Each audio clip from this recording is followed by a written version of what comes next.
வணக்கம் மக்களே. தமிழ்நாட்டோட மிக முக்கியமான சிவன் கோவிலில் ஒன்றான திருவண்ணாமலை அண்ணாமலையார் கோவில் பற்றியும் அதோட வரலாறு பற்றியும் அதை சுற்றி இருக்க கிரிவல பாதையை பற்றியும் அதில் இருக்க 8 அஷ்டலிங்கேஸ்வரர் அதோட ரகசியத்தை தான் பார்க்க போகிறோம். நம்ம கோவிலோட வரலாறுன்னு பார்த்தாலே திருவண்ணாமலை நினைத்தாலே முக்தி தரும் தலம் என சொல்லப்படும் ஒரு திருத்தலமாகும். பஞ்சபூத ஸ்தலங்கள்ல அக்னி ஸ்தலமாகும். ஒரு காலத்துல பிரம்மா விஷ்ணு இருவரும் யார் பெரியவன்னு ஒரு போராட்டம் போயிட்டு இருந்தப்போ அப்போது சிவபெருமான் ஒரு ஆனந்த ஜோதி வடிவில் தோன்றினார். வாங்க கிரிவலத்தோட என்னென்ன ஸ்பெஷல்னு நம்ம பார்க்கலாம். இங்கே ஸ்பெஷல் என்னென்னா சிவன் மலையாகவே காட்சியளிக்கிறார். அதை சுற்றி வர்றது தான் நமக்கு கிரிவலம். 14 கிலோமீட்டர் நடைபாதை கொண்டது. இப்படி நம்ம கிரிவலம் போகிறதுனால என்ன ஒரு நம்பிக்கை மக்களிடையே இருக்குன்னா, பாவங்கள் தீரும், மன அமைதி கிடைக்கும், வாழ்க்கை பிரச்சனைகள் தீரும்ன்றது ஒரு நம்பிக்கை. குறிப்பாக கிரிவலம் எப்போ போவாங்கன்னா மாதத்தில் பௌர்ணமி நாட்களில் கிரிவலம் போகிறது ரொம்ப ஸ்பெஷல். இங்கே வாங்க அந்த 8 அஷ்டலிங்கத்தை நம்ம பார்க்கலாம். கிரிவல பாதையில் 8 திசையிலும் 8 முக்கிய சிவலிங்கங்கள் உள்ளன. அதையே நம்ம அஷ்டலிங்கம்னு சொல்லுவாங்க. அது ஒவ்வொரு லிங்கமும் ஒரு திசையும் ஒவ்வொரு தேவர்களையும் ஒவ்வொரு வாழ்க்கை அர்த்தத்தையும் அது குறிக்கிறது. 8 அஷ்டலிங்கம் என்னென்னு நம்ம போய் பார்க்கலாம். ஃபர்ஸ்ட் லிங்கம் நம்ம ஸ்டார்டிங் பாயிண்ட்ல இந்திரலிங்கம். இது கிழக்கு திசையில் இருக்கும். இதோட தேவர் இந்திரன்.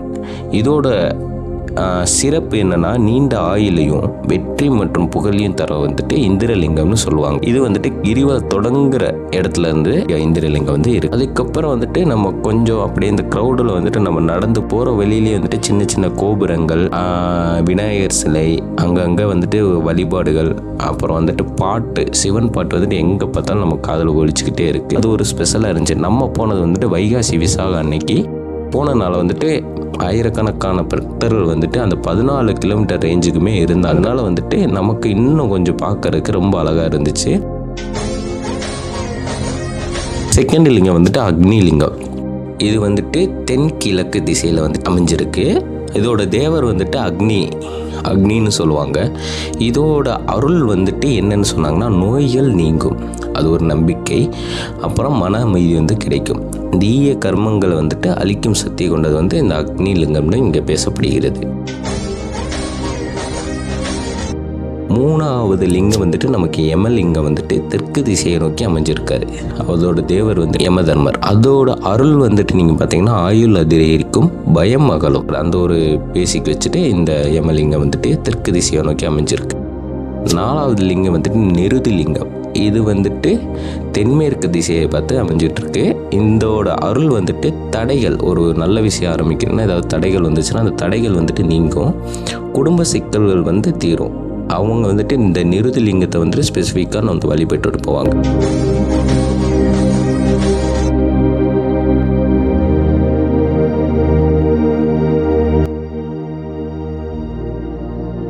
ஒவ்வொரு லிங்கத்துக்கு இடையில ஒரு 1 கிலோமீட்டர் 2 கிலோமீட்டர் தொலைவு இருக்குது. அந்த லிங்கத்துக்கு லெஃப்ட்லையும் ரைட்லையும் நிறையா மண்டபங்கள், அன்னப்பிரசாதம் கொடுக்குற அந்த ஒரு மண்டபங்கள், நம்ம நித்யானந்தா அவரோட மண்டபம் நிறையா இருக்குது. போகிற வழியில் பார்க்குறோம். ஸோ நமக்கு சாப்பாடு நம்ம வெளியே சாப்பிட்டு வரணும்னு அவசியம் இல்லை. இங்கேயே வழி நெடுக சாப்பாடு கொடுக்குறதா இருக்கட்டும், தண்ணீர் கொடுக்குறதா இருக்கட்டும், ஜூஸ் கொடுக்குறதா இருக்கட்டும், அது ஃப்ரீக்வெண்ட்டாக நான் பார்த்துட்டு இருந்தேன். 5வது லிங்கம் வருணலிங்கம். வருணலிங்கம் மேற்கு திசையை நோக்கி அமைஞ்சிட்டு இருக்காரு. முக்கியமாக இதோட தேவர் வருண பகவான். வருண பகவான் மலையை இம்பார்ட்டன்ஸ் கொடுப்பாங்க. இவரை வழிபட்டா நமக்கு நோய்கள் நீங்கும், பாவங்கள் தீரும் ஒரு ஐதீகம், ஒரு நம்பிக்கை இருக்கு. அது நீரை நம்ம குறிக்கக்கூடியது வருணலிங்கம். நமக்கு மழை வேண்டும்னா வருண பகவானை வழிபடுவாங்க அப்படின்ற ஒரு ஐதீகம் இருக்கு. 6வது லிங்கம் வந்துட்டு வடமேற்கு திசையில் இருக்க வாயு லிங்கம். இதோட பகவான் வந்துட்டு தேவர் வந்துட்டு வாயு.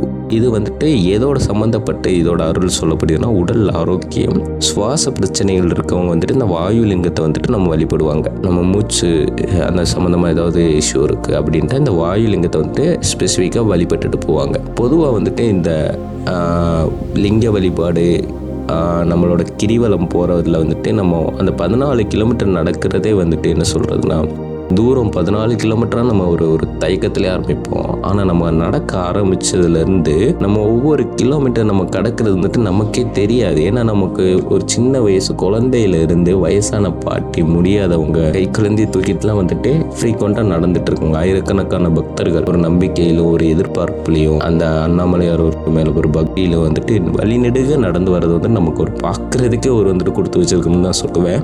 இங்கே வந்துட்டு கிரிவலம் வரணும்னா வந்துட்டு நம்ம நினச்சா உடனே வர முடியும் அப்படின்றத தாண்டி அவர் அழைக்கணும் அப்படின்ற அவர் மனசு வச்சாதான் நம்மளால கிரிவலம் வரணுமே வந்துட்டு ஒரு நம்பிக்கை இருக்குது. 7வது லிங்கம் வந்துட்டு நமக்கு வடக்கு திசையை நோக்கி குபேரர் இருக்கார். குபேரர் வந்துட்டு நம்ம முக்கியமாக செல்வம், பொருள் செல்வம் அந்த இதுக்கு தான் வந்துட்டு இம்பார்ட்டன்ஸ் கொடுப்பாங்க. அவ்வளோ அருள் வந்துட்டு செல்வ வளமும் பொருளாதார முன்னேற்றமும் வந்துட்டு வேண்டியிருக்கவங்க வந்துட்டு குபேர லிங்கத்தை, அந்த வடக்கு நோக்கி இருக்க குபேர லிங்கத்தை வந்துட்டு நமக்கு வழிபட்டுட்டு போவாங்க.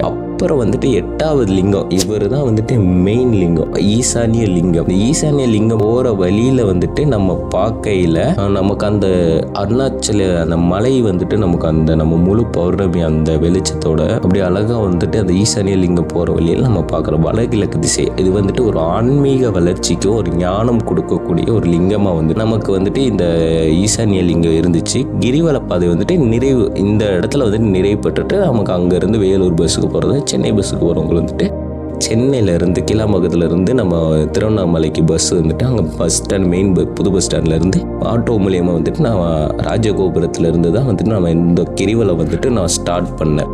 எண்டு வந்துட்டு நமக்கு வந்துட்டு ஈசானிய லிங்கத்தில் முடிச்சுட்டு நான் டைரெக்டாக அப்புறம் புது பஸ் ஸ்டாண்டு ஆட்டோவில் போயிட்டு ஆட்டோவில் புது பஸ் ஸ்டாண்டில் இருந்துட்டு வந்துட்டு சென்னை வந்துட்டு நான் ரிட்டர்ன் ஆகிட்டேன். எனக்குமே வந்துட்டு நான் 14 கிலோமீட்டர் நான் எப்படி நடக்க போகிறேன், நான் ஒரு சந்தேகத்தில் ஆரம்பித்தது வந்துட்டு 14 கிலோமீட்டர் ஒரு 3 மணி நேரம், ஒரு நைட்டு 12 மணிக்கு ஆரம்பித்த ஒரு பயணம் வந்துட்டு ஒரு 3 மணி நேரத்தில் வந்துட்டு என்னோட கிரிவல பயணம் முடிஞ்சு, நீங்களும் வந்துட்டு உங்களுக்கு வந்துட்டு திருவண்ணாமலை கிரிவல பாதை நீங்கள் கண்டிப்பாக ஒரு முறை வந்து பார்த்துட்டு நம்ம அண்ணாமலையாரை தரிசிச்சிருப்போங்க. நன்றி, வணக்கம்.